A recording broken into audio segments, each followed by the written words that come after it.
my How opinion. stupid does Jeremy Renner have to be? How stupid do I have to be to forget that the Supergirl trailer dropped this week? Do you know how I have no idiotic that is? idea. I have no clue. So for context for those listening, we started this podcast and we're sitting here and he goes, "You got the cold open for today?" I go, "Yeah, I'm pretty sure I got it." He goes, "Well, pretty obvious." I go, "Oh wait, I don't know if I have the same one that you're thinking. What are you talking about? Was there a trailer that dropped this week?" I completely forgot. I watched the trailer in full, Lobo and everything, which we'll get into that in a second. Just completely forgot that there was a whole movie trailer for Supergirl that released. So that happened. Does Let's that talk about it. so I guess did you forget because you've been busy, or did you forget because you're not excited by the trailer? I don't know. I think it's just because I was busy. I just forgot about it. Here's the thing. I think with a property like Supergirl, it's like I loved Superman. I loved Peacemaker. I think I just forgot about it for the sake of forgetting, not because it was forgettable. You know what? I take that back. It might have been because the trailer itself might have been a little bit forgettable, not because it's bad. Like everything they showed us was really good. I just with everything that's happening right now, when we have news about the Avengers trailer dropping next week, we have Avatar. We're planning for you to fly in next week, and we have a bunch of things that I'm doing this weekend with John Cena's final match and this and that and a bunch of things that are happening. I just completely forgot about it, with everything Yeah. that's happening. So goodness. So then let's get into the trailer itself. Like from what you know of the trailer, hopefully you remember it. Lobo, baby. Lobo. We only got like 3 short seconds of Lobo. Oh, it was less than 3 seconds. I'd say it was maybe less than a second, if a second at It's best. him walking towards the camera, and we didn't even get like a full real shot of him. He was still basically in the dark, so we're not Mhm. getting the full makeup or anything. But I'm honestly surprised they revealed it at all. Here's what I will say, and I'm not saying this even though James Gunn did come out and say this like shortly after the trailer dropped. This film looks so much darker and feels like it's going to be dealing with a lot heavier themes than Superman was. Like this Oh, yeah. seems like more like a right up James Gunn's alley. Like Superman was, but this seems really up James Gunn's alley. Like we're Well, this going isn't as far James as Gunn. but he creates like the actual world and he's the world Nope. building. I know this isn't actually him. This is He's well, I know not it's not. well, he I know didn't he's I not mean, touching the project. I know it's not, but okay, let me rephrase that. I know he's not directing or writing this project, but he's still a part of it because he is controlling the world in the grand scheme of what's happening. That I do know. I That's guess what I was because getting at. because here's the thing. This is a pretty I don't wanna say pretty direct, but it is a relatively loyal adaptation of the Supergirl Woman of Tomorrow comic book. That's where all Yeah. the themes and world comes from, which I guess talking about the James Gunn thing, I would assume you heard the controversy or not controversy, but, like, all the chatter online about people complaining that the Supergirl trailer looks like Guardians. Like, It does. It kind of gives that vibe, but here's the thing. It's Supergirl. And I don't is this film supposed to be taking place like while the events of Superman are going on, or is it like shortly I after? I don't know if that's been confirmed yet. My assumption is that it's after because It's she not, has yeah. crypto. So It's it's yeah. either before the events of Superman when she still has crypto, or it's after the events of Superman after she gets crypto back, which is what my assumption is. Yeah, and that's not like a disappointment thing. The only reason I'm getting that is like Superman's on Earth, and this film might take place on Earth a little bit, but I would probably be willing to bet this is going to be an outer space movie or somewhere else type of movie. Yes. Especially because when you do see Supergirl in Superman movie, she comes in for like a second and says a couple quippy lines, and it's more so of like oh okay, she just comes and goes as she wants. She's not really on Earth as much, so you don't really have to have it take place at the same time as Superman. I just didn't know if it was or not. I think the trailer just like first off, Millie Alec in House of the Dragon is phenomenal. I thought she was probably the best part of season 1. She is just an incredible actress. I love her to death. She's really incredible. When they cast her as Supergirl, I thought that was perfect. But and then actually, like I know that she hasn't done anything super serious with it yet, but just knowing like her as an actress and knowing the Yeah. type of role that Supergirl is going to be, I'm like that blends perfectly. And the trailer did sell me on it. Like she's doing just a really good job. The visuals looked actually really good. Like I didn't Mhm. have any complaints from it. Um Well, and this movie doesn't come out until, like, I believe summer of next year, if not, like, Summer. May. It's like So June. It's like late it's June. it's we're still like 6 months out. So, and I'm pretty sure they've already confirmed like they're still finalizing the movie, like it's still in post production. Yeah. So, for it to only just be like still in post production, yeah, the visuals look really good. And I think they're only going to improve. I think, in terms of like my thoughts on the whole like Supergirl trailer feels like James Gunn, um, just because it takes place in space doesn't mean it's James Gunn. No, I feel like no. everyone like they saw that it takes place in space, they saw that it has a Walkman, and they heard music and they're like James Gunn. And most people aren't going to do the due diligence to look into and be like, "Oh, this isn't written or directed by James Right. Gunn." Like, again, you're not wrong in the sense of like he probably still has like general I influence being a yeah, co-owner of DC, I but about at to the say he's same still gonna have an time, influence on it, but he's at the not. same You're right. time, James Gunn strikes me as the person that would probably give a lot of creative freedom to other people because that's what he wants when he makes a project. Well, and he even So, said that. Like, that's what he said when he started. At least I can't remember when he said it, but I do remember him saying is he wanted to make sure that while these movies will be interconnected in some ways, he wants each director, each writer to come in and write their story. Sure, if it's based off of the property, who cares? But they want to be able to tell the story that that person wants to do. He will have influence on, okay, maybe not adding things, but maybe like, okay, to keep consistency, let's make sure the world looks like this. So when it appears here, we know that it's kind of the same thing. But for the most part, he's letting the creative heads, I think, just like on paper and direction wise, do what they're going to do, which is y- very different from any studio comic wise has just had in a while. Dare I say ever. I would say the closest thing is like those first few movies leading up to the Avengers, and that's it. yeah. Yeah, I mean, in terms of like general excitement for the movie, like it did its job. Like, I'm very excited to see this movie. I like the darker tone that it takes. Well, because, and it's all kind of quantified in a really good line from Supergirl is Superman stands for justice, I stand for truth, or something along Right. those lines, which is Yeah. basically like Superman sees the good in people. He wants to view everything good about society, about just people in general, about species, whatever. And Supergirl is a lot more jaded because I mean, I don't think I need to explain to you the history of Supergirl, but like Supergirl is someone who grew up on Krypton. She is Right. technically older than Superman, but the only Yep. reason that she's not actually is because Supergirl's pod got caught in a wormhole when she Yep. got launched into space. She got basically held in cryostasis at her current age while Superman was down on Earth, living a life, raised in a Kent. Supergirl lived her life on Krypton, saw the Yep. explosion, saw the death. She had to suffer through all of that. And that's like the other line that kind of tells you the tone of the movie. It's like, Krypton didn't die in a day. And if I'm not going to Right. spoil the story of Supergirl Woman of Tomorrow cuz Right. that will tell you the story of the movie, but that is a very poignant line into what this telling of the destruction of Krypton is cuz there's been multiple different tellings of the cause of the destruction of Krypton and seemingly the one that they're going with based on the comic book, it's a pretty dark one. Right, and I think, I like that there are scenes on Krypton. I don't know how much is this movie's actually gonna be focused on Krypton and the destruction Mhm. and the implosion of the planet. There might be a good portion of it in flashbacks.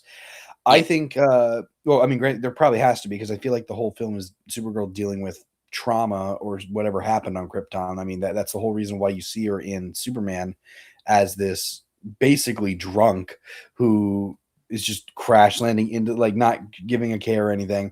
I feel like this film is going to deal heavily with the trauma of what happened on Krypton, but I think that I want to see. I know this is more likely not going to happen. I want to see Bradley Cooper. I want to see the actress who plays who's Jor-El's wife. I cannot remember off the top of I my head. can't I remember. apologize. Monel is Monel correct? Oh yeah. I thought you were talking about the actress's name. No, no, no, no. I'm thinking of Jor-El and the wife. I think it's Monel, right? Jor-El I Monel. believe, yeah. Don't flame me, Superman people. I actually don't know that well. I want to see something that I really want to see, and this is just because Superman made it super interesting for me. Is they changed the logic of Jor-El's Lo character. Laura Lorvon. So it's Jor-El and Laura Lorvon. Okay, I'm gonna just say Jor-El and Mrs. Jor-El, just to make it simple for all of us here.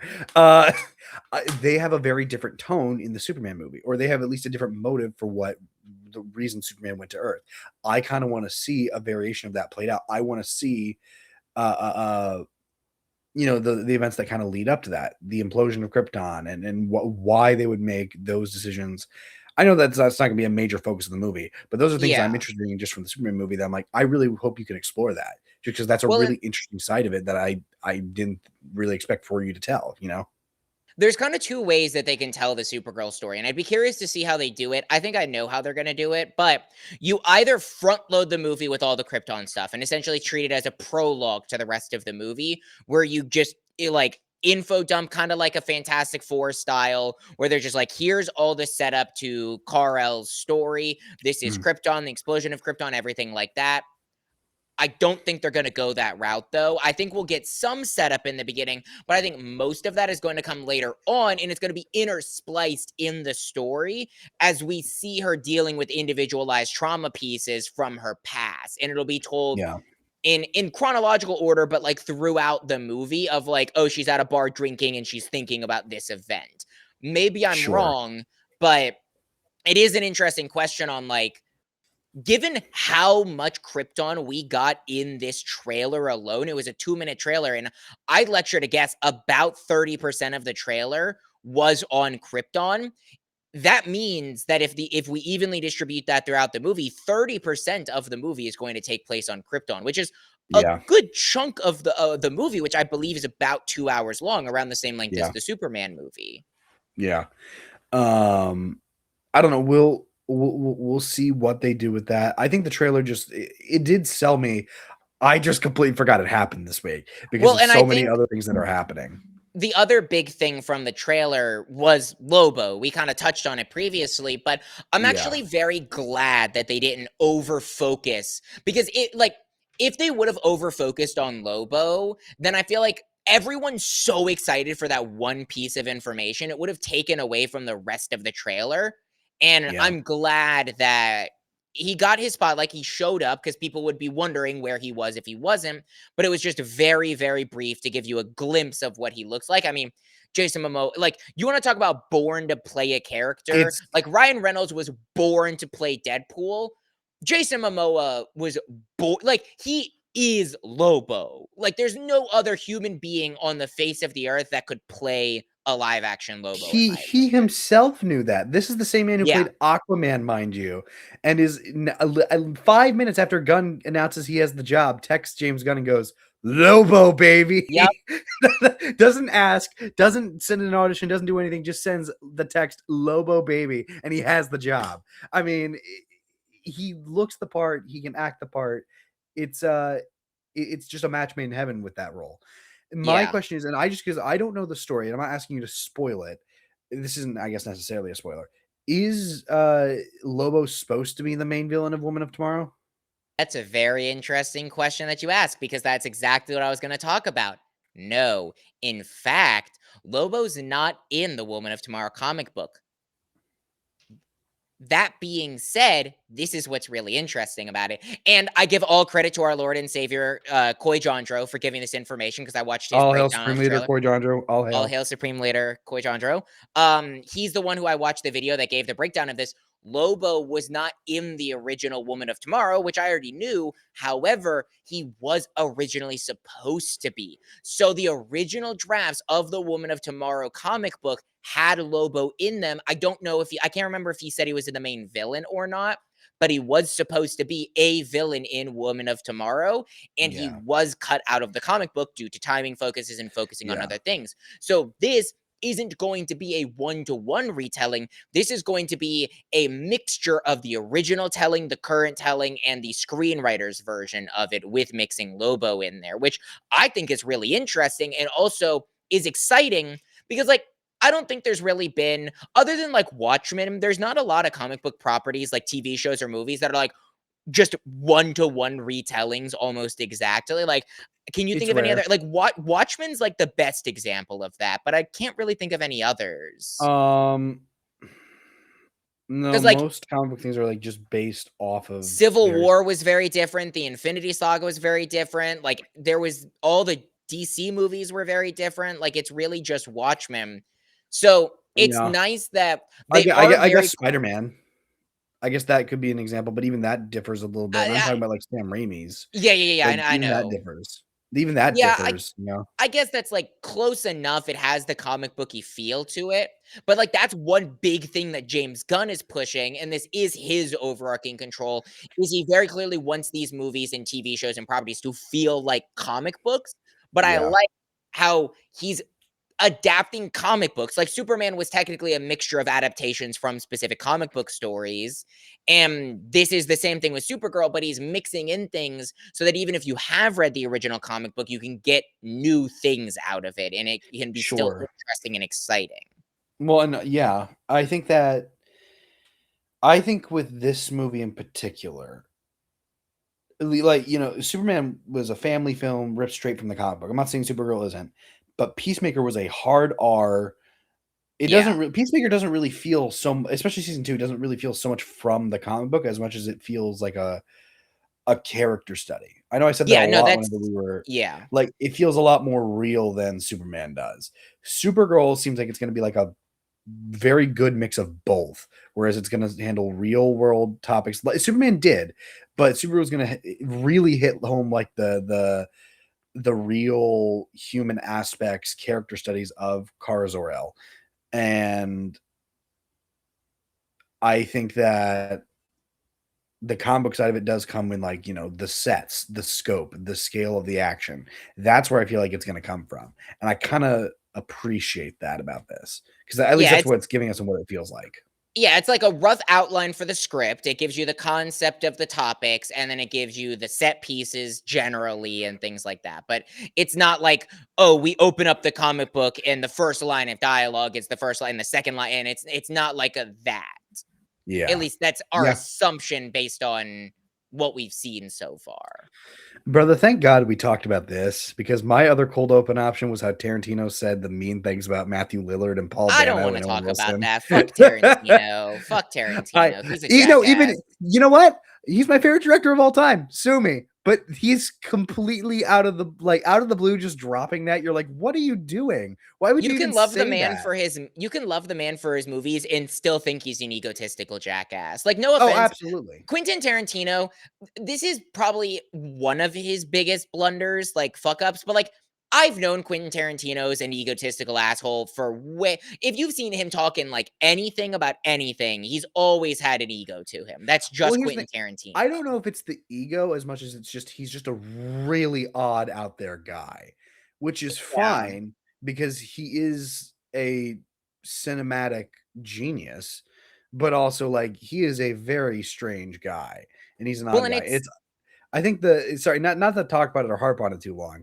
It's odd that the guy who is probably one of the worst actors I've ever seen in my entire life is the one making fun of actors that granted, Matthew Lillard brought Shaggy to life, but if you look at his performance in Scream, sometimes you want to sit there and go, "What are you doing? What is this performance?" But then you throw Paul Dano in there. I'm like, "What did Paul Dano do? He didn't do anything to piss you off. What did Owen Wilson yeah. do?"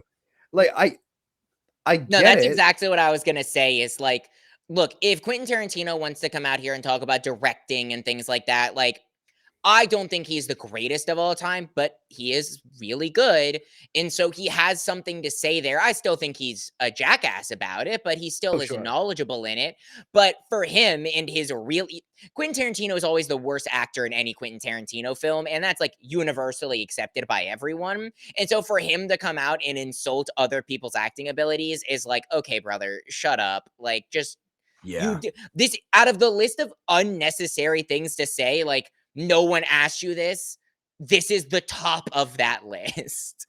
Like, here's the thing, and he's in the conversation for the greatest of all time, but I feel like and this is just, I think, a director thing. It comes down to preference because really, when you look at these movies, and this is Oh, what it yeah. is when it's a director, Scorsese isn't like Tarantino. Tarantino isn't like Scorsese. Nolan isn't like Scorsese or Tarantino. Neither are they both like Christopher Nolan. Every director is different and has their own feel, and it really comes down to your preference. What do you like in your films? What do you not? What works for you? I think for me, it's just always been I love Tarantino's sense of character work, but I love the way he sets up shots and the way he moves his story along, especially in films like Inglourious Bastards. That's just always been my thing. So no matter how much of a jerk he is to people, I can't help but sit there and go, bravo, sir. bravo, because it is really good. But we're not talking about that. We're not talking about Tarantino. We're talking about a different director. We're talking about Rian Johnson and his great film. But before we get to that, ladies and gentlemen, boys and girls, welcome back to another episode of the Nerdy Nimrods Podcast, episode 41, if you would believe that. The only podcast in the world where your two favorite Nimrods talk all things nerdy. Don't laugh at me. I I am your host this evening, Carson, aka Juggernaut, here with my forever co-host Brandon, aka Parrotfish. and today we're talking about Rian Johnson's Wake Up Dead Man, a Knives Out mystery. Before we get into this, because this is going to be a doozy of an episode, I'm sure. Brandon, talk to me, buddy. How you feeling? How's it going? I'm here. I'm present. We talked offline. I was multitasking before the podcast, and I've officially booked my ticket to Japan for October.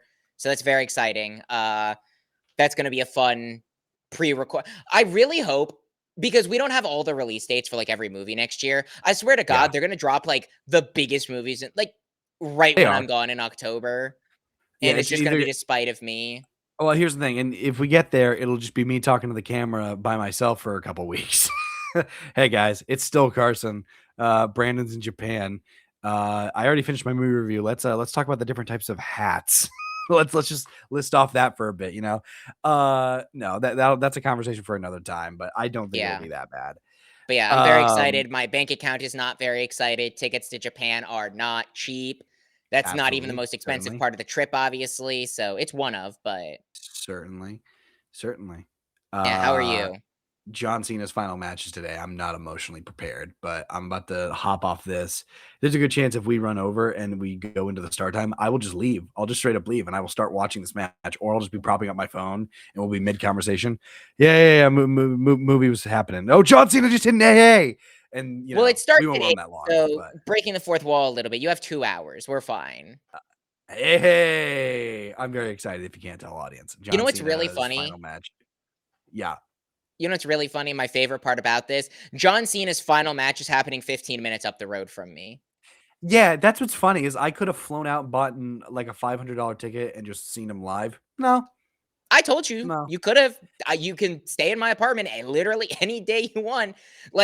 I live in the DC area. I'm not gonna drop my address or anything, but I live in the DC area, and it's happening at the Capital One Stadium, 15 minutes up the road from me. Technically, I think it's less than 15 minutes up the road from me. It is right around here. It's gonna be I hope you understand it's going to be a nightmare in DC tonight. Just Well, going anywhere.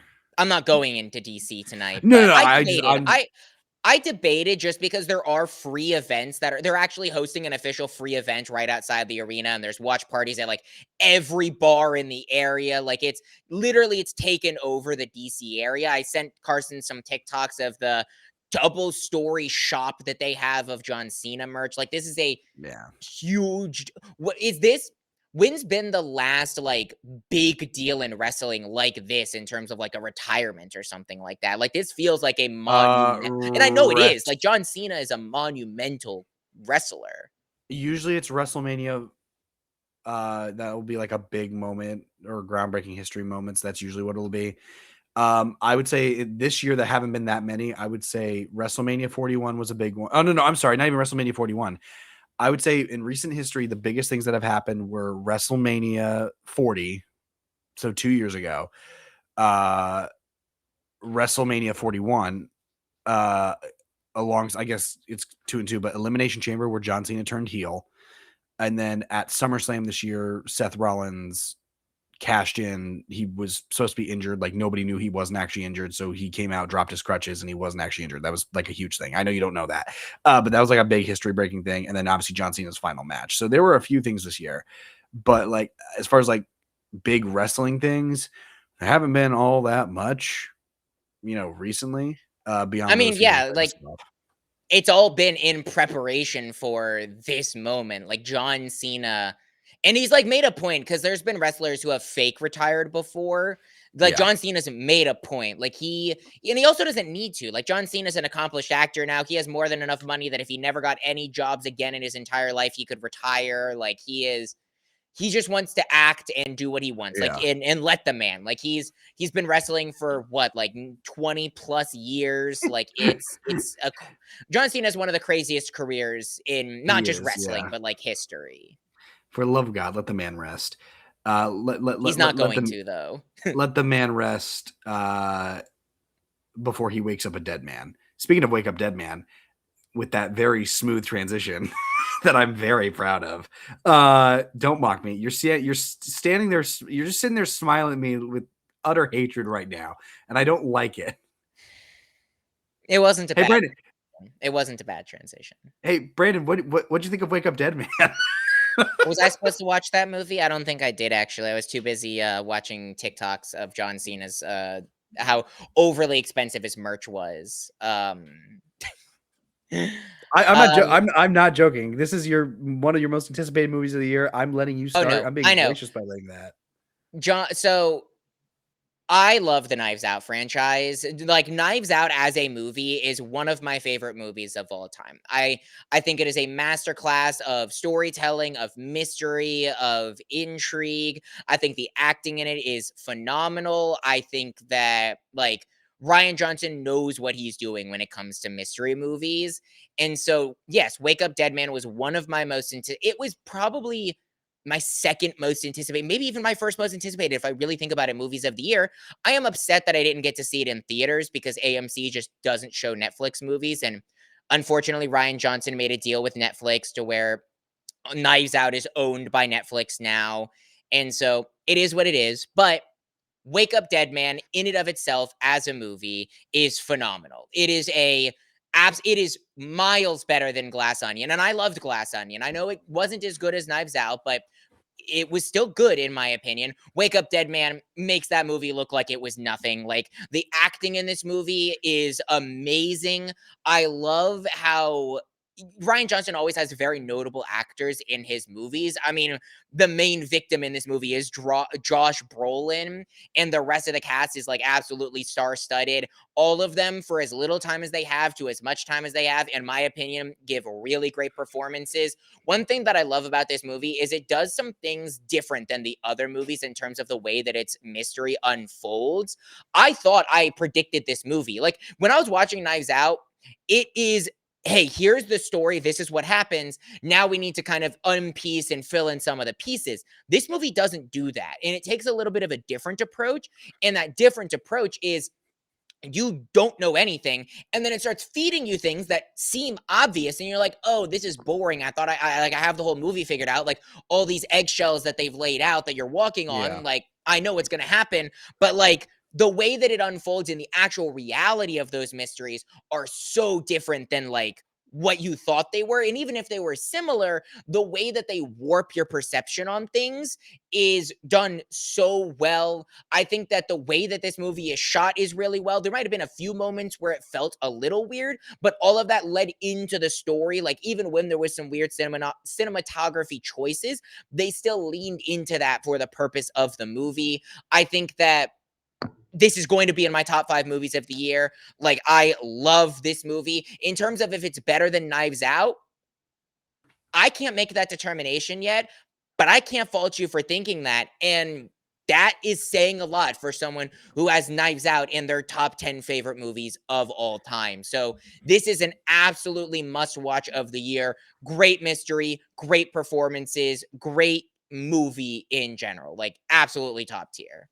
Yeah, I'm not gonna. I feel pretty much the exact same way you do. I'm not really gonna recap a lot, but this is what I will say. Wake Up Dead, Knives Out is an almost flawless movie. Actually, I'll go as far as say it is a flawless movie. Knives Out, that first movie, is just an all around cast, acting, story. It's like lightning in a bottle. It was incredible. Glass Onion, no hate to it. There's nothing really wrong with it. It's just not as good because of certain choices that they make. Wake Up Dead Man is a real strong back to form, but I think what really works better for Wake Up Dead Man from Glass Onion is the at least that I love is the fact that they once again chose to let the mystery actually unfold as opposed to letting the narrator, the main person, be the person that's kind of holding the mystery back because they're just withholding information. Like there's actually a mystery here. Glass Onion was just kind of okay, and it made you want to sit there and go, oh, I mean, it's fine, but there's nothing that's really enticing. I will go as far as to say is I think the core cast of Glass Onion was a massive downgrade to the first cast. And that's not because the actors are bad. They chose really good actors. They just didn't give them much to work with. I think there's very few some of that in Wake Up Dead Man. I think it mostly falls with like just a few characters, but Knives Out also had that. I just think Knives Out worked much better because this is the difference, and this is what's hard about the movies to come, unless it's all about a family. Knives Out was about a family. They're all close. They can be in the same location. They had a very specific reason for being there.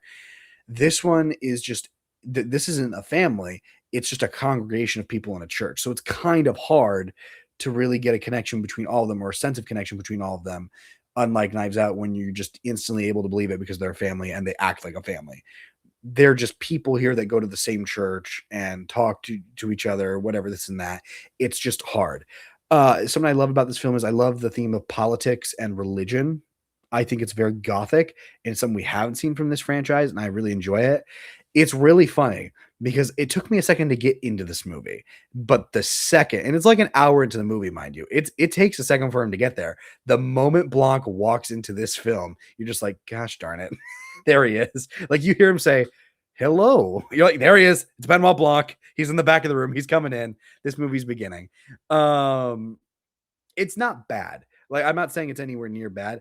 I just think that if I'm looking at it objectively, there's a part of me that goes, Knives Out as a whole is a much better product. Wake Up Dead Man's very, very good and very, very close. But I think as a whole, the original Knives Out movie is just stronger as a film. I think it all works together so well. But I will also say the cast ensemble characters in this movie, absolutely outstanding. No matter, like you said, no matter how small or how big, they all are really, really good here. I think also the biggest thing that I give this movie over Glass Onion is it goes back to telling the story from one of the perspective of people in the party and not Bennett's perspective. Glass Mhm. Onion, if you really looked at it, it's Benoit Blanc's story. He's tossed into this and you're following his perspective as he's solving this mystery. This movie goes back to you're solving the mystery, but from the perspective of a Marta-like character in Judd or Father Judd as he's trying to figure out the mystery alongside. I don't know. I prefer that to Glass Onion. Overall, definitely a top 10, maybe even top 5 of the year. I have no problem saying that. This is a phenomenal movie. Written cinematography. Oh my gosh, there's beautiful shots in this film. And just all around a great time. Okay. So we didn't give this at the beginning because Carson forgot, but I'll go ahead and give it now. We kind of avoided them in our thoughts, but like spoiler warning, we will be getting into the Oh yeah. mystery of Wake Up Dead Man.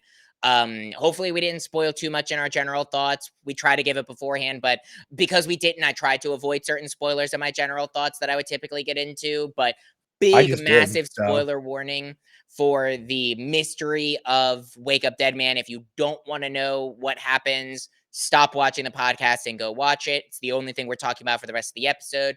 So this isn't the episode for you, but I highly encourage you go watch the movie.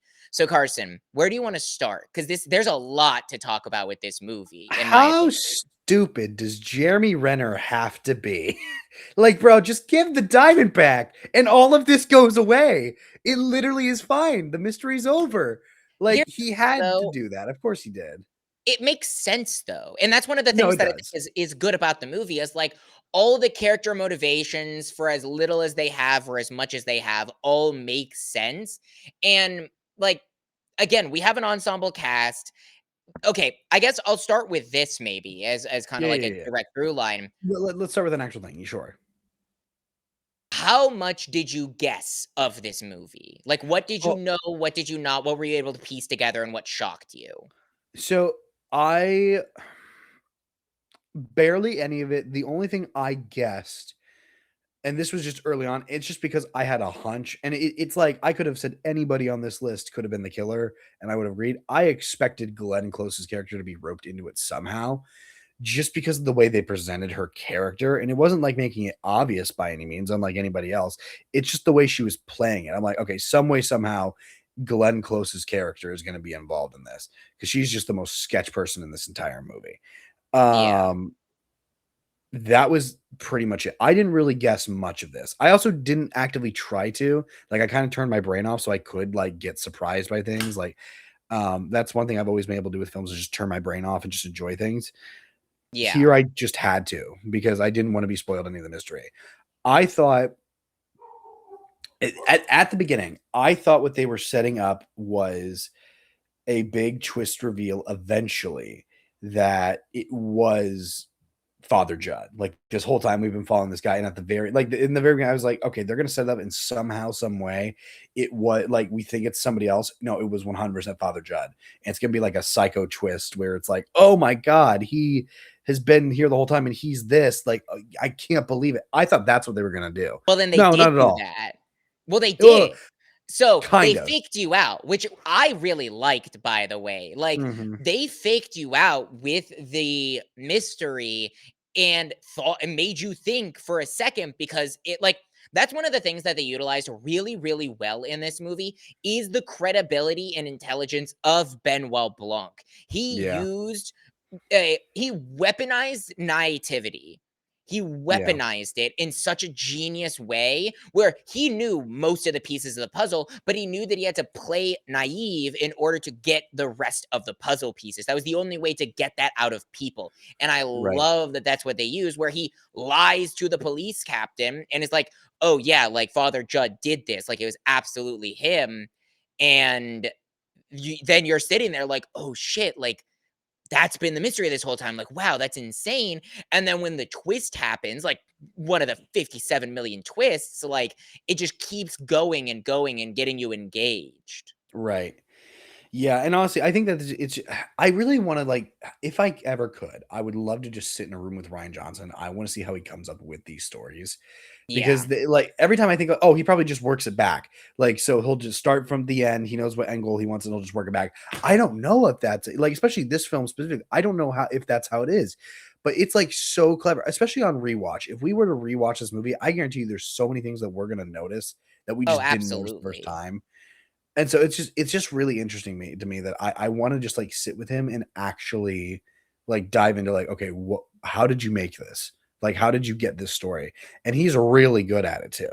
Like, I Yeah. know he's proven it, but even as off as Glass Onion was, which I'm not even saying it's bad, Glass Onion's very, very good. Like, he still told a story that was very complex within that and with very, very good characters. It's really hard to do that. Um And so I guess roping it back to what you were saying, I I really didn't guess much. I think it was really hard to, especially like you said, they kept changing everything and adding new information and pieces to the puzzle so many different times, that I wasn't expecting it. Yeah. Well, so like things that I guessed properly and things that I didn't guess because I was actively trying to figure out this movie. That's fun for me personally. Like Sure. I enjoy that. Even if I because that's I think that was the my favorite part about this movie is every time I thought that I figured something out, they disproved it. Or if they proved it, I was like, oh, that's really cool. But then it would almost never be exactly how I guessed it. And that was what was, Right. in my opinion, so genius about the writing. It's like the one thing I think I got the most correct is I knew the money was in the tomb. I knew the money was in the tomb. That's the one thing I knew.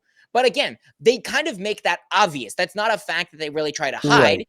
Did I know it was a diamond? No. So that was a twist. Not really a major twist, but it was a twist nonetheless. Um one of my favorite moments in the movie that really kind of like flipped a switch in me of like, oh, I don't think I have any of this movie figured out was I definitely thought that they were setting it up to where the money code or the way to get into the safe was hidden in the like jewelry box or whatever it was. I really thought that that was it. So when they started smashing it, I was like, "Oh, cool, they're going to get the information." And then it wasn't in there. And I was like, "Oh, Ryan Johnson, you beautiful bastard. You purposefully made us believe that this is what the mystery was going to be. And when it wasn't, that is when I'm like, okay, this is good. Right. Yeah. And again, like I know I already mentioned, but just the gothic feeling to this movie and the type of themes that it's telling is just so different from anything they had done before. Obviously, the first one is just a straightforward mystery within a family. Perfect. Hasn't really been told before, or at least if it has, it's not on the same level that this movie was. The second one was also a mystery, but it was done in a very different type of way. This one at least tried something different, and I really appreciate it for that. Um, what did you think of Connor? Which one was he? Sorry. Oh, Josh That's O'Connor Fa- Judd. Father Judd.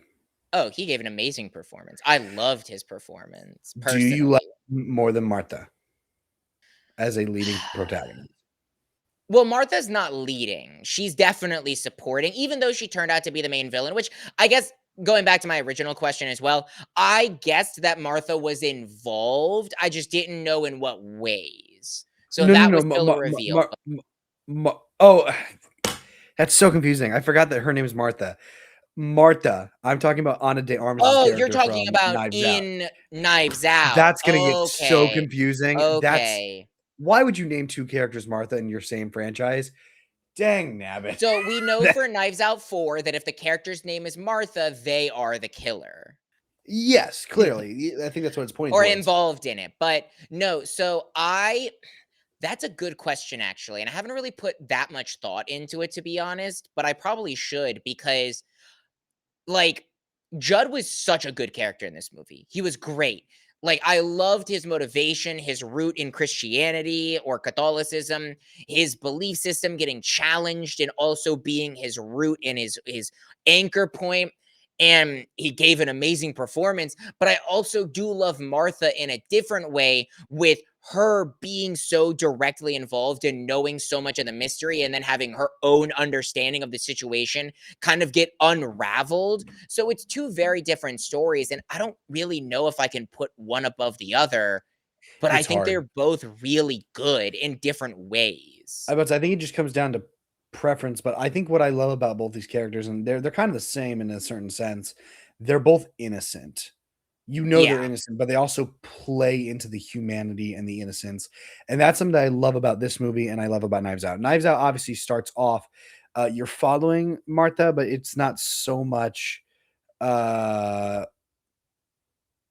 it's not like this where you're literally starting off and you have 40 minutes to spend with Judd before the mystery actually starts, before Hmm. Bennett comes on in. Or Benoit, I'm sorry, Benoit Blanc. I know I said Bennett. Um, and so you get time to actually sit with this character, and you also get to see the world around him too, which is very, very interesting. Um,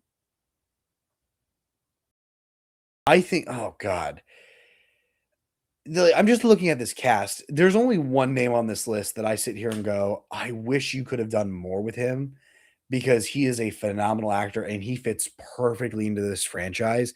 And he was only in two scenes, and that's Jeffrey Wright. Jeffrey Wright has a phenomenal voice. He's a phenomenal actor. And quite honestly, as much as I love him to death, you could have put anybody in that role. You could have put anybody in the role that he was playing. Of And I the feel like you just Deacon I or feel like whatever. you just yeah, I feel like you just wasted Jeffrey Wright in what could honestly is a franchise that's made for him. Like it's just perfect for him. I think that's fair. I think that's actually a pretty fair criticism in terms of like, you know that all of these movies are connected in the same universe, so you can realistically never use Jeffrey Wright again unless it's the same character. So that Sure. limits your possibilities of ever bringing Jeffrey Wright into this franchise. So I guess that is a kind Yeah. of like, if I could ask Ryan Johnson something about this movie, like that would be a question that I think would be interesting in terms of like, what was your Right. thought process in setting him up specifically for this role when he could have been his own leading man in another movie, or at least a more Right. major supporting role, because he's in 3 minutes in the beginning of the movie and then like 3 minutes at the end of the movie, and that's it. Yeah, basically. Um and I love okay, there's like the core 6 that I really I'll go as far as to say the core 5 that I really love here. which I would say if you're really talking about like who's actually like a supporting character in this film and who's like the peanut gallery, it's Benoit Blanc, Father Judd, Martha, Wicks, and then Chief Scott. Those are like your core five in the movie. They're constantly on scene. They're people that you're like everybody else, like Jeremy Renner, Kerry Washington, Andrew Scott, Thomas Hayden Church, Dale McCormick. They're all peanut gallery, and they kind of feel like that because they come in for like a scene or two, and then they're just kind of shoved to the side. And Jeremy Renner is interesting because I didn't know how I like actually felt about his character first. Did you get that at all?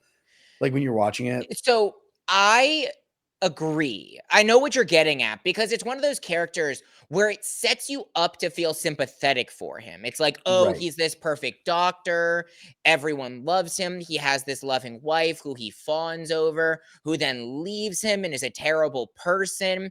And then obviously it's later revealed that he's an alcoholic who mistreated patients. And Right. that's the real reason that his wife left him. It had like little to do with leaving for more money and presumably more to do with the fact of him being a piece of shit. Right. So Um, I agree of like I originally was like, "Oh, he's an interesting character, but he's clearly an alcoholic and I get it, he's sympathetic, he lost his wife, whatever."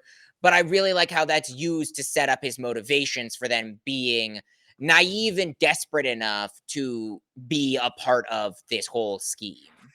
yeah, and then there's also people like Psy, who's in this film, who he pushes the plot along. But after that, like it wasn't until he was revealed as the son of Wicks that I was like, oh, okay, there's a reason this character's kind of here. But even still after that, I'm like, okay, like that's great. But revealing that he was his son really at the end of the day for me, it moved the plot along and answered some questions, but it kind of was just like thrown away, even though that should have been also a bigger thing character wise for everybody involved. Well, Even though and they I already think knew. I get it.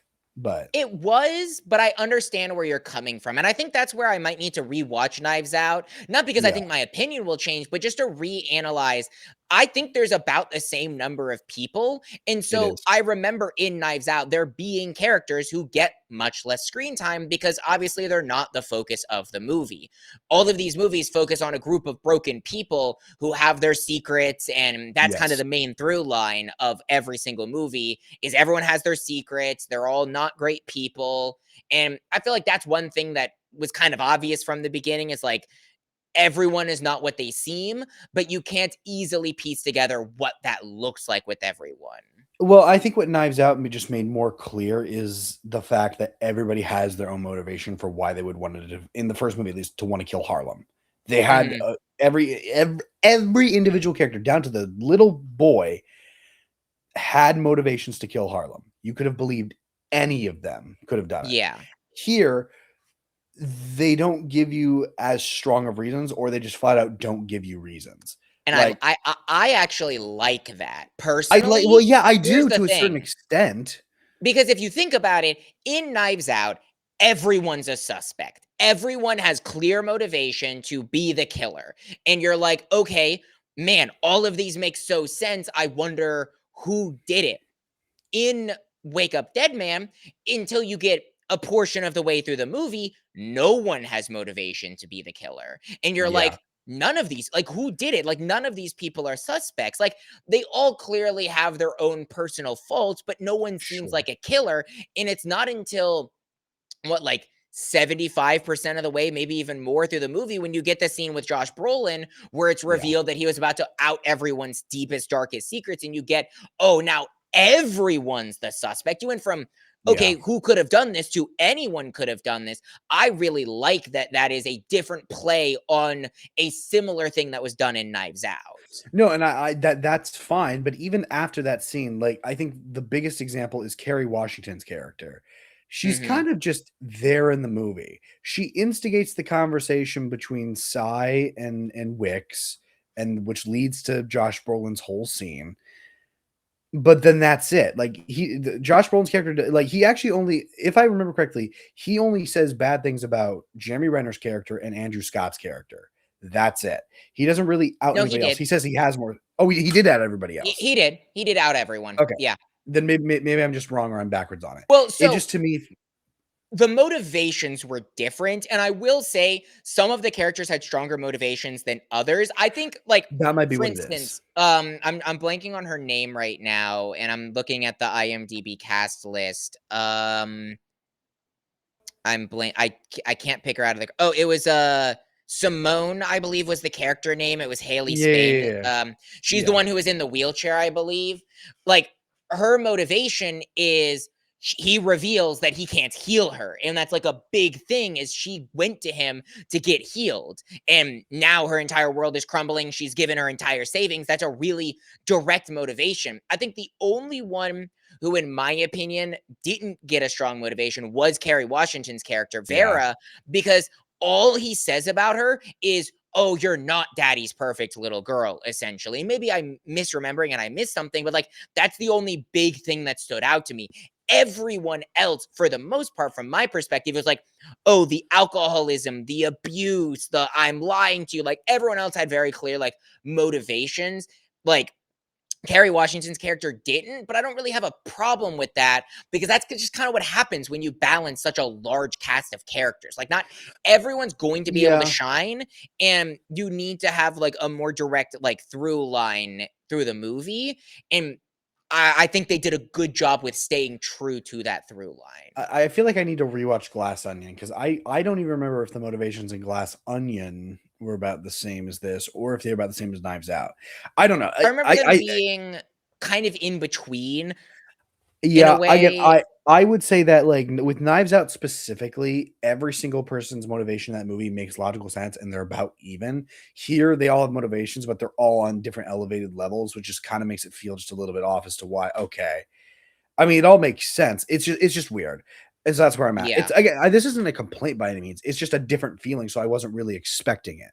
Oh, yeah, no, this Um, movie definitely feels different than Knives Out, but I really like that. I really like that it feels different. Well, and I guess yeah. building off of that, getting into something that you very briefly touched on, and I kind of want to go back and forth on, is I checked. It was about 44 to 45 minutes before Benoit Blanc makes Okay. an appearance.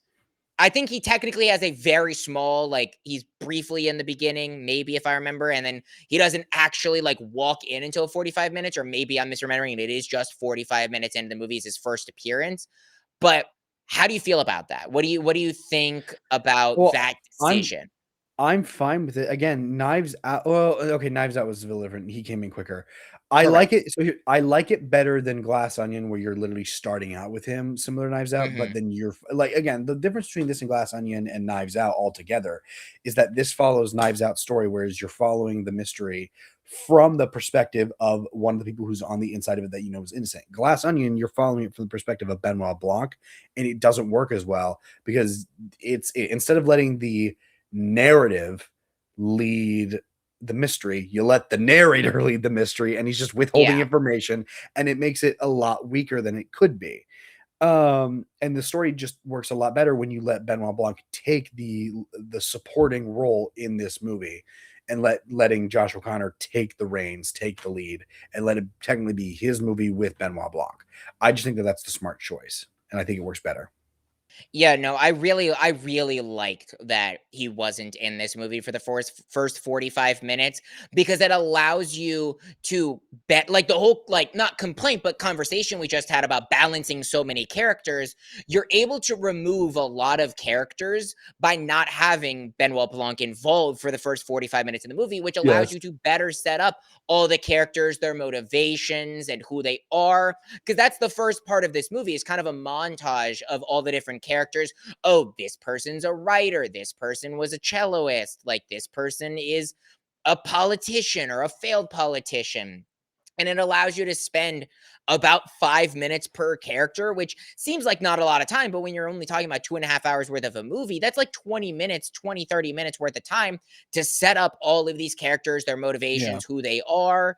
And I feel like that really services the movie as opposed to we're having to get the setup for the characters through the investigation of Benoit Blanc, which is good and it still works really well. Again, it works in Knives Out, but it's a different type of storytelling. And I think that's, again, I don't want to harp on the same thing, but like that's one of the things I love about this trilogy of movies, and I know we're going to get more, is they all have similar feel to them because they're Ryan Johnson and they're a mystery movie with Benoit Blanc, but at the same time, they all have their own unique spin on the mystery that makes Sure. me go, "This is a unique movie."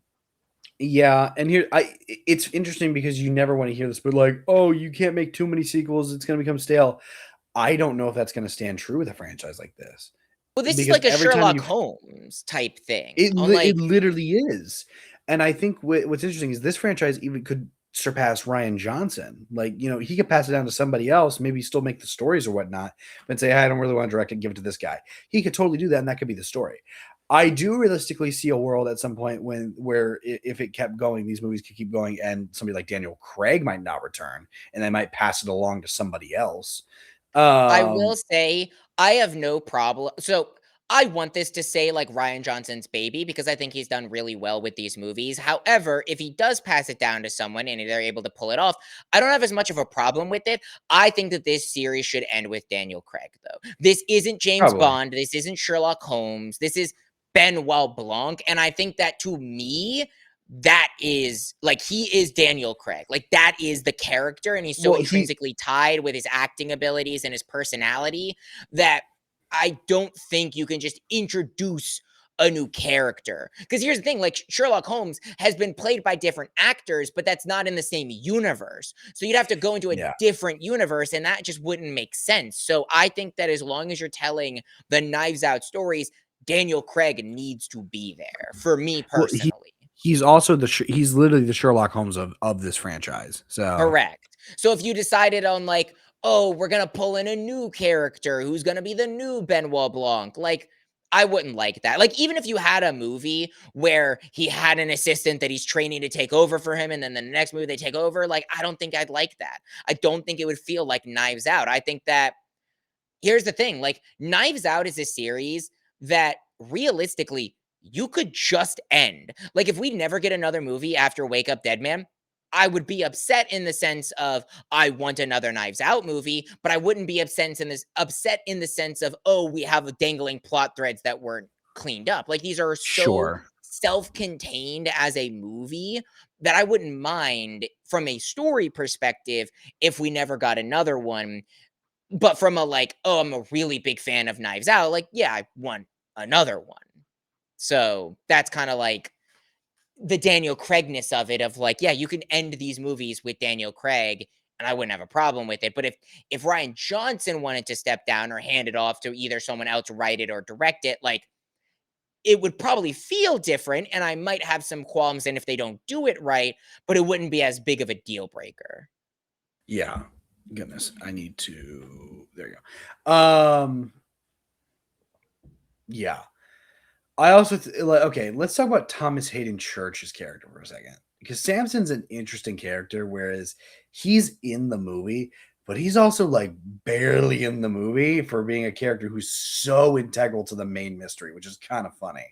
Um, Yeah. Well, so that okay, that's another thing that I did kind of like so the one thing that I think was a I don't want to say a little too obvious, but the I because he was very involved towards the end of the movie with the resurrection plot line. He was set up to be the innocent guy who got over drinking, and he's again very integral to the core plot line of the movie because he's also the reason that Judd hit the flask, and that also led to a whole spiral on things with that turning out to be the murder weapon essentially, and all of that.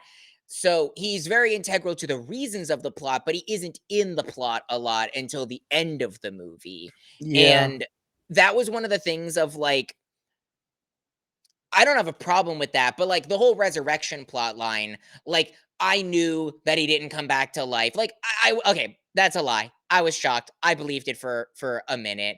But then I thought about it and I was like, "Oh, the flashing lights distracted him. It's very clearly the groundskeeper in disguise," which it turned out to be, but I still like he's just such an endearing character in the few seconds that you get of him on screen in the sense of like he's just the lovable big doof. Like, Yeah. he's here because he loves Martha. He's easily manipulated into doing all these terrible things, and he pays the price for it, unfortunately. Yeah, and I will also say, as much as I wanted to believe the coming back to life bit, I thought it for a second and then realized, wait, Benoit Blanc would just walk away and this movie would be over if that was the case, if he was still alive. Even though I literally thought there for a second, oh, he faked his own death. Oh, that's something that hasn't been done. That's kind of cool. But I sat there and went, wait a minute. No, he can't. He can't do that. I had a very similar thought process in terms of like, oh, he faked his death, and what I thought had happened, and it is what happened differently though, is oh, he faked his death because we already know the money is in the tomb, so he retrieved it from the tomb and escaped. That did end up being somewhat of the case. However, the only thing that wasn't, and I think it's relatively obvious, is that he didn't come back to life. Like he didn't get Right. resurrected. There wasn't this big like religious plot line. He wasn't faking his death to get the money, which I think you're supposed to think that though, and that's what I like about the mystery and the way that they set it up is because of that phone call and trying to figure out who ordered the forklift to open up the grave. Is it ends up being Josh Brolin's character. It ends up being Mons, and then you're like, oh, maybe he did come back to life and this was all to get the money, but that was all a misunderstanding where he ordered it because he found out the money was in there, but then conveniently died, or not conveniently, Martha planned to kill him at that time. Right. And it was kind of like it all made sense in the end on why it was set up to make you believe that he had come back to life. And I think they made it like, if you believed fully that he faked his death, like, I can't blame you. Like, they set it up in a way that made it believable. They did. I don't I will say I just think it was really clever the way they revealed that it was Dr. Nat and Martha and Samson all working together. Like here's the thing, that's also something that hadn't been done before. It was just one person initially. Yeah. For both films, it was just one person. Now it's like a group of people. I'm like, that's actually kind of interesting. I like that. That is something different. I think what I love about Martha's character is that she's a killer, but she wasn't really like she wasn't. God, it's so weird because Martha's a character where it's like you want to sympathize with her because she knows what she did was wrong and she realizes that when Samson dies. Yeah. Well, and that's the whole thing at the end of the movie where, like, Ben had already figured out the whole mystery, and he didn't reveal it because he wanted to allow Martha to repent and do it her own way, which was something that was obviously hinted at earlier on. One with like Yeah. Judd wanting to do it of his own free will, and Benoit Blanc not letting him because he knew he wasn't in the wrong. But then when Martha, the person who was in the wrong, was like, hey, I need to repent, like he wanted her to have the ability to do that on her own terms. And the way that she doesn't isn't going to someone like Benoit Blanc and being like, hey, I did this, or going to the police chief. She goes to a priest and does it in the form of a confessional. She asks for forgiveness. And Judd tries to offer it to her, and she's obviously not justified in her actions. I think that is, to me, pretty clear. Like, yes, she was trying to protect generational wealth that could corrupt people, but at the same time, 3 people are dead because of her. Right. So All these things happen because she wanted to do the right thing when the right thing probably should have been just take it and destroy it. correct. And it just became a whole thing. And so you feel bad for Martha's character. You feel bad for Samson's character. I think the only one you don't really feel bad for is Dr. Nat. And I feel like they try to a little bit where it's like you can understand the justification for why he would want it for himself. Like, hey, this will fix my life. My wife will come back. I'll be a better man because of it, whatever. It's a justifiable reason, but it's also not like you end up hating him. Like whenever Well, his skeleton pops up, you're like, oh, thank God.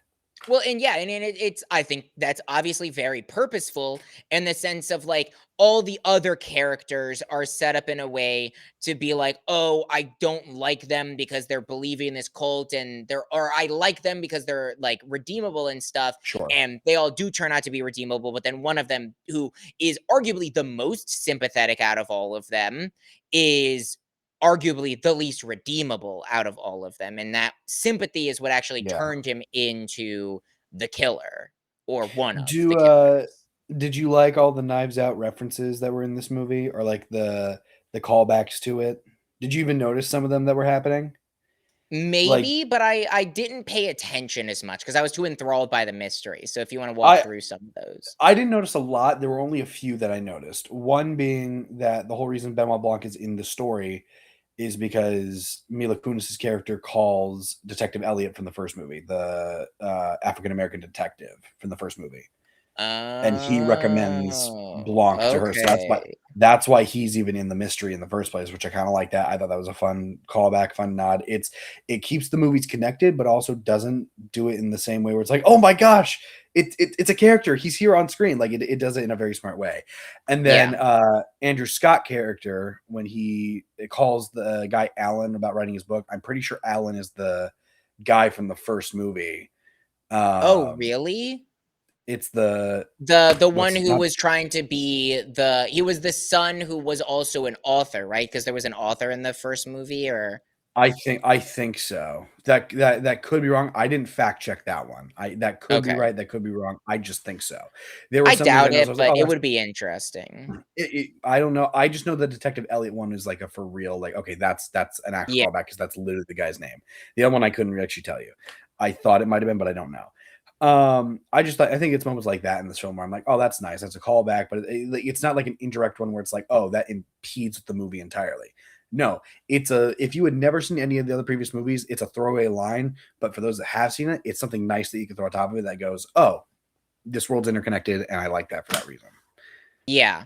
So I have another question. You were asking me about how I felt about certain characters. So I'm going to ask you how you feel about a certain character. How do Okay. you feel about Mons? Like, because he's set up God, in, dude, he's Josh such, Brolin is well, such a good actor. he is, but it's also like, you never know how to feel about him at any point in the movie. And I You, love that. Well, yes, let me I explain. also yeah. Go ahead. Go ahead. Because like Mons is set up in a way where at first you're like, oh, he's terrible human being. He is like a bad priest. He's manipulating all these people. He's a cult leader. He is doing all of these things that are like he's lying to a fellow priest in confessional, because you have the whole like one-off line about like the whole like he goes to confessional to confess that he's jerked off like 57 times and he did it upside down and whatever, and then you find out that he had a surgery that prevents him from getting an erection, and that was all a lie to further manipulate Judd and his like resolve of being a priest. And then he decides to burn all the bridges, but he only decides to burn all the bridges because he's manipulated by someone else into Yeah. doing so. So Yeah. he doesn't necessarily make the decision of like, I'm going to burn all these bridges. I'm going to make, because that's not a moral high ground decision. Like it is to out all these bad people, but it's done under the guise of I'm going to go be rich and live on an island and like lead a cult or whatever it was, or like be the Yeah. president of the United States. I think it's pretty clear from the beginning. I know it's hard to make you understand how you like your feel. I know it's trying to. I think Wix is always just a terrible person because even when like you're made to feel bad, he's still actively breaking his priestly duties by even saying like, "Hey, all the things you've said in confessionals, I will leak them and I will just Yeah. tell everybody." Like you're obviously not supposed to do that as a priest in any capacity, and he's just fully willing to do it. Yeah, Josh well, Brolin, there are some circumstances in confessionals depending on like if you murder somebody, go tell yes, the there authorities. are some laws and things about certain priests, and I know they're followed differently throughout Catholicism and Christianity, but yeah, no, I get what you're coming from. Right, and almost all of the things that were confessed in confessional, they were bad things, but they weren't necessarily things that are like, oh, 100% the law. Yeah, I Like, bombed an orphanage or something like that. Yeah. well, even Dr. Nat going as far as saying, like, hey, I'm a is he a dentist or a doctor? He's a doctor. He's a pediatric doctor He's specifically. but he's a pediatric doctor and he's drunk on the job. Okay, yeah, that might be grounds for firing if people found out, but there's no law against it. Like he's not Well, going to jail for any unless he actively hurts somebody. yes, Like, there is. That's a malpractice. That's a like working as a doctor under the influence is illegal. That is. oh, can we scrub Did you that or am really I think about to? it wouldn't be? Well, I Did you wasn't really thinking about it. like I'm did not you a like doctor. Why would I care or know? do you want your doctor to be drunk? Yeah, sure, it'll be fun. I'm totally joking. I'm totally I joking. was No, gonna I say, as someone who spent as much time in hospitals and having major surgeries as I have, like, trust me, okay. no. Then let me rephrase my statement. Nat's thing is pretty bad. Everybody else's are things that are really bad, but they're not 100% illegal things. Oh yeah, yeah, And so it's like, okay, all of these and honestly, that goes back to the levels thing. Like Dr. Nat's thing is 100% illegal, and he's keeping that to himself. Everybody else thing is kind of bad, and that's why there's the levels and like motivations and whatnot. Brolin's character here, um, is breaking his priestly duties and actively willing to admit everything to everybody about what's been going on. He's not. He's really should not do that. Like it's as a priest should not be leaking any of the things that are not at least illegal things. So I've never once felt bad for his character. This was something that shocked me. I was surprised he was the one to get murdered. I wasn't thinking that that's where it was going to go. I was thinking 40 minutes into it, was like, really. who's going to get murdered? I originally thought it was going to be Samson just because he was not like in the movie that much. I figured, okay, this is probably what's going to be. It's going to be him. Um, I had a feeling it would be Mons. There were only 2 options that I really feel like were set up to be, like, obvious choices, and I guess technically they could have gone with the non-obvious choice, but I felt like it was either going to be Mons or, and this would have been a huge thing if they would have done it, is Judd was the one to be murdered. If that was, like, a that huge major twist. I contemplated that, and I literally thought to myself, if they do that, I'm actually going to lose my mind because that's like I wouldn't know who the killer would be. Everybody would have had complete reason Yeah. to do it. Well, at the same time, I don't know. Long story short, how do I feel about Wicks? Horrible guy, horrible person.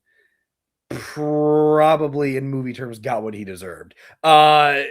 Yeah. Completely got what he deserved. I actually go as far as to say everybody who did something horrible in this film, like again, like Dr. Nat, like Martha, not Samson. Samson just didn't really. He just fell in love with the woman and was doing what she asked. He didn't really do much more than that. Yeah, But most Samson everybody technically who didn't break died, any laws I that would say I know of. most everybody who like was involved in this got what they deserved, like for the most part. Yeah. Except Martha. Martha did like she ended up dying and repenting, whatever. But she didn't get like it's not like he took the diamond. Judd took the diamond and spent it or sold it or whatever. Martha just died, and her legacy still lives on because Judd hid the diamond again. I Yeah. calling it a diamond like it's a diamond, the gem, whatever you want to call it. Yeah. Well, and if Um, I you can remind me if I'm wrong, but one thing that so in Knives Out, one person dies. yes, 2 people no, die in Glass. two people die in Knives Out. It's Harlem and then the maid because Hugh You're dreads her. right. Remember, You're right. I always forget You're about that, right. but She that yeah, dies in the hospital off screen. That's yeah. why. Yep, you're right. Fran, her name's Fran. Fran, yes, Fran dies off screen. That's why I forgot about it. And then 2 people die in Glass Onion, right? Or was it It's just 1? Dave Batista, and who I feel like somebody else does, but I really don't know. I don't remember. Yeah. Well, in this movie, it has the most death in it with 3 characters dying because you have Yeah. Martha, the doctor, and Josh Brolin's character who all died. And that was, I don't know, interesting angle to take. And next, this is Knives Out 3. There's 3 people that died. Next movie, expect 4 deaths. Right. Um, and okay, next thing. And we don't have to get into this all that in depth if you don't want to, but I am curious Okay. your thoughts on this, on how you felt about the way that they handled the heavy focus on.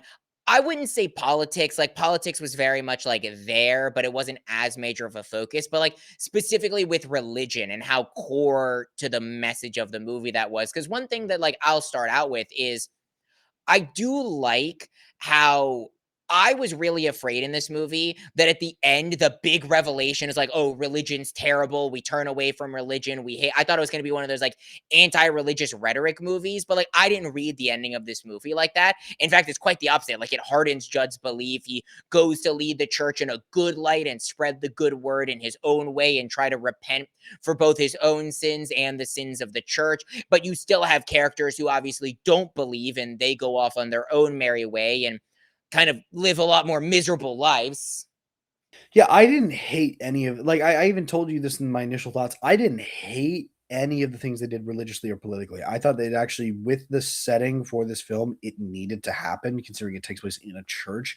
You kind of needed to deal with those heavy themes, but we also never really got the opportunity to explore any of that in the other films. Because the other films, again, it takes place in a mansion with a family. The second one takes place in a mansion on an island. This one takes place in a church, if dealing with mostly religious folk. Not mostly, all of these people are religious because in some way or some form they end up going to the church to hear the gospel. I know that's not technically what it is. Yeah. They all go there for their own selfish reasons, but the messaging behind it is really, really clever. And I think the way they use it to push the story along, especially for Judd's character, it is really, really nice. Like one of my favorite scenes in this film, genuinely, is when what's her name, Louise, is when Louise calls or Judd calls Louise. Hey, can we figure out who ordered the opening of the crypt or whatever? Hmm. But he has this whole phone call with Louise, and Blanc is sitting there for hours while he's just like taking this whole confession, or he's sitting and talking with her like a priest would. That was one of my favorite scenes because it gives hope for his character. And that's the one character in this film you really want to see succeed. You want to see Yeah. him get out of this. And like the whole point is Judd is questioning whether or not, like, should I be a priest? Should I not? Should I have done this? Because of all the things that are happening to him. And he Yeah. stands strong Well, in his faith, and he does the job wonderfully, like he knew he would. and I think, yeah, go like building off of that, I really like how like this movie doesn't pull any punches when it comes to the No. conversation about religion. Like Benoit Blanc, one of the first monologues that he goes on in the beginning of the movie is calling out all the negative history of the church, the lying, the deceit, the stealing, the manipulation. People think it's a cult and all of these negative things about organized religion. And the movie does have a heavy focus on that. But at the same time, the core message that they leave you with is that there is still hope for the church and that there is still hope Yeah. for the good people in religion. It shows you how religion can be used to manipulate if in the hands of bad people. But then with Judd, it shows you the good side of religion and how it can be a good thing and a necessary thing in certain people's life if it is in the hands of good people. Sure.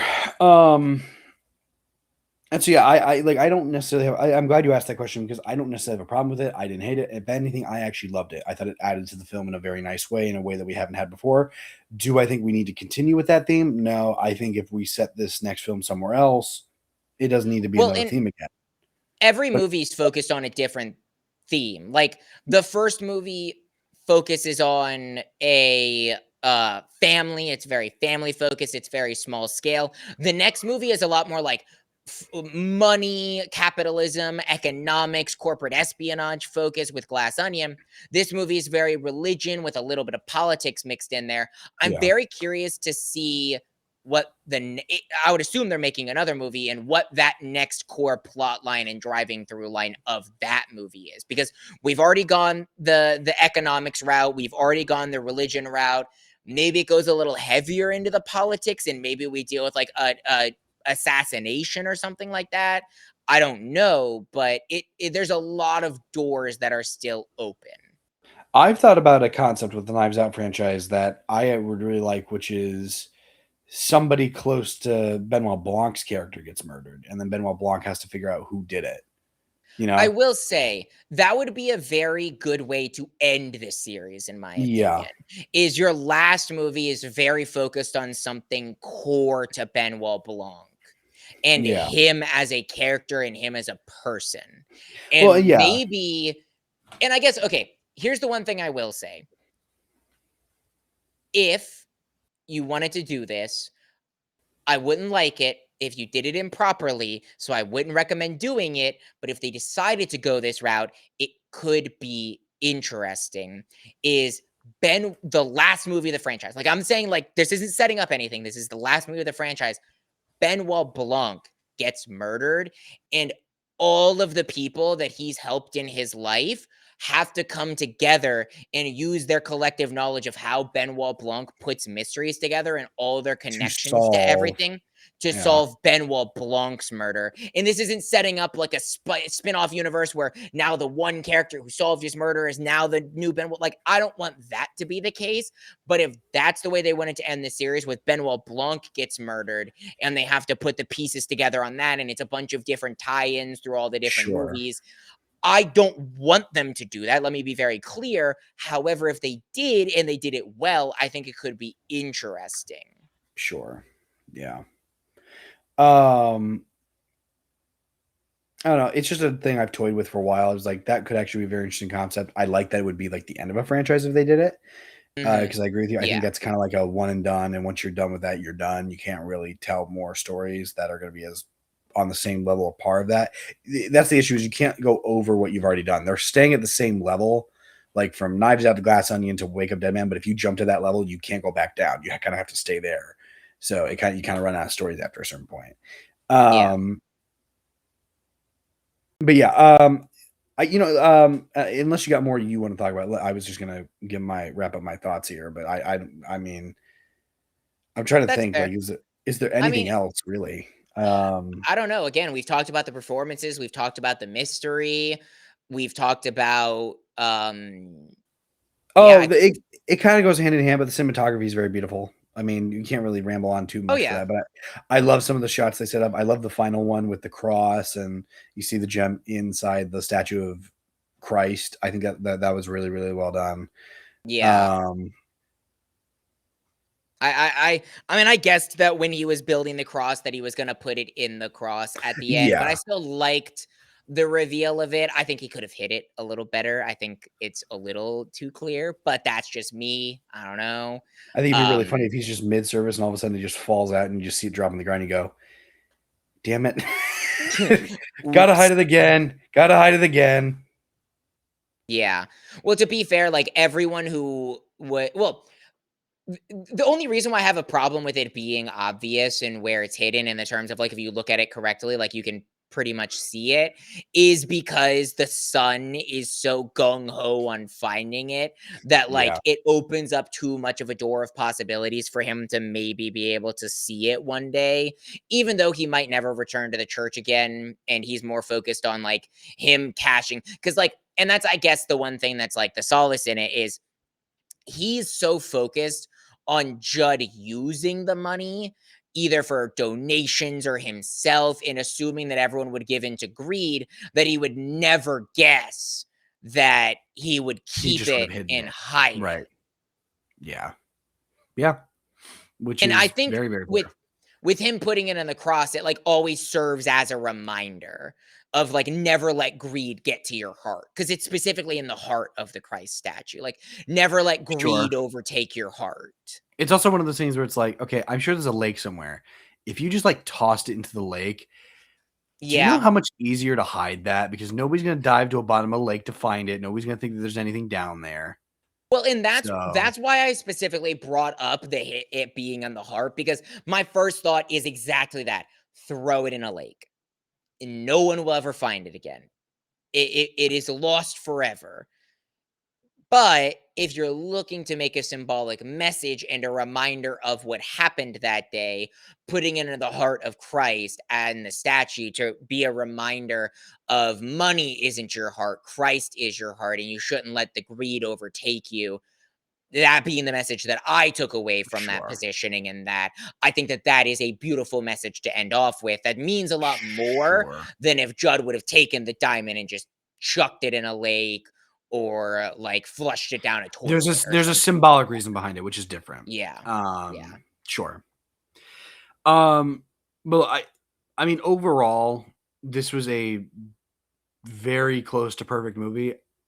Almost rivals the first. I think, unlike where you were saying you'd have to watch both again back to back to determine, I think it's pretty clear for me. I think the first one is still better, but it's just because of like the minor things in it. Like I think the cast is more well rounded. I think they all work really well together, and I think that when it comes to motivations, they're all kind of on the same level, and you can. It's a lot harder to figure out who did what mystery is this, all of that, versus this film where the motivations are all on different levels. They're a bit more stagnant, and whereas it's still harder to guess who it is. When you figure out what the mystery is, it kind of just makes you go, "Oh, well, that duh." I mean, when you look at the motivations, that just seems obvious, and it kind of makes everybody else seem weak. And why is this character here if this was going to happen? Especially with characters like Jeffrey Wright. Why are you here? Why did Yeah. they waste you? What was the point of that? Or Kerry Washington's character. So yeah, it's just things like that are just like, but like writing, cinematography, mystery wise, phenomenal. Still top 10 of the year, maybe top 5. It is a phenomenal film, hands down. Yeah, I don't want to repeat everything I said in the beginning or repeat what Carson just said, but yeah, phenomenal movie, easily top 5 of the year for me because like I love mystery movies mainly because I feel like if there's a very clear distinction between a good mystery movie and a bad mystery movie. And a good mystery movie is one that even if you think you figured it out, it subverts your expectations and that's exactly what this movie does. A bad mystery movie is you figure it out and it's exactly that. So it's really easy to write a bad mystery movie. And I'm someone who likes to overanalyze everything that I consume beyond just mystery movies. I overanalyze everything. So this is right up my alley in terms of movies. And the fact that they gave us a movie that not only is right up my alley, but is just so expertly crafted. Sure. Like, yeah, it's gonna be one of my favorite movies of the year because this is my type of movie. Just like Sure. how Chainsaw Man is in my top 3 of the year because that's my type of movie. Sure. Right. But that would be Wake Up Dead Man. Yeah. Good movie, good time. Next week we talk about the one everybody's favorite franchise with blue people, not Smurfs related. Avatar. Yep. Avatar Fire and Ash. Going to be a visual spectacle. Let's see if the movie's actually any good. We'll truly find out. I don't know. Let's see what happens. Yep. But that will be next week.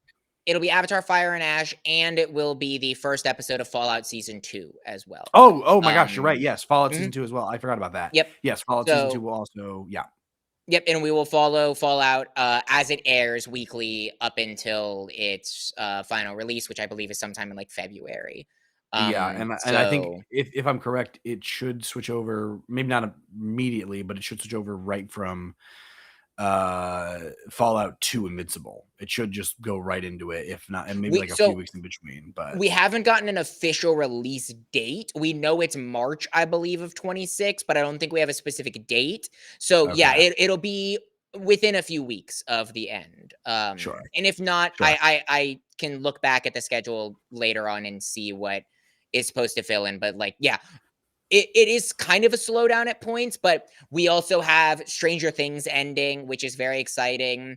As we've mentioned Yes, before, next episode and Stranger Things Part 2 will be in-person episodes. I will be in Florida visiting yes, family for the holidays. And so that will be very, very exciting. It'll be our second yes, ever in-person episode, and we'll get 2 back to back. yes.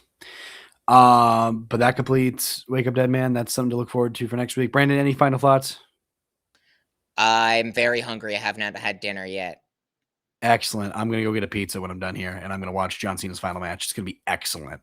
Fair enough. I'm making Uh, homemade taquitos. let's wrap this sucker up, shall we? Ladies and gentlemen, boys and girls, thank you so much for listening. Thank you so much for watching, depending on where you're watching it from or listening from. You can find us on all streaming platforms: Apple Podcast, Amazon Podcast, Spotify, YouTube. You name it, we're probably on it. You can also find us on all social media platforms under @NerdyNimrods. There we post various different short form content. Brandon posts a lot of anime. I might jump in there every now and again to post something random. And we have our clips channel as well. Same thing, same title. Nerdy Nimrod's Clips, which are a lot more exciting, a shortened version of our podcast. If you're interested in any of those, go follow us, give us a like. Tell us how much you hate us. Tell us how you love us. Either one is perfectly fine. But with that being said, ladies and gentlemen, as always, stay nerdy.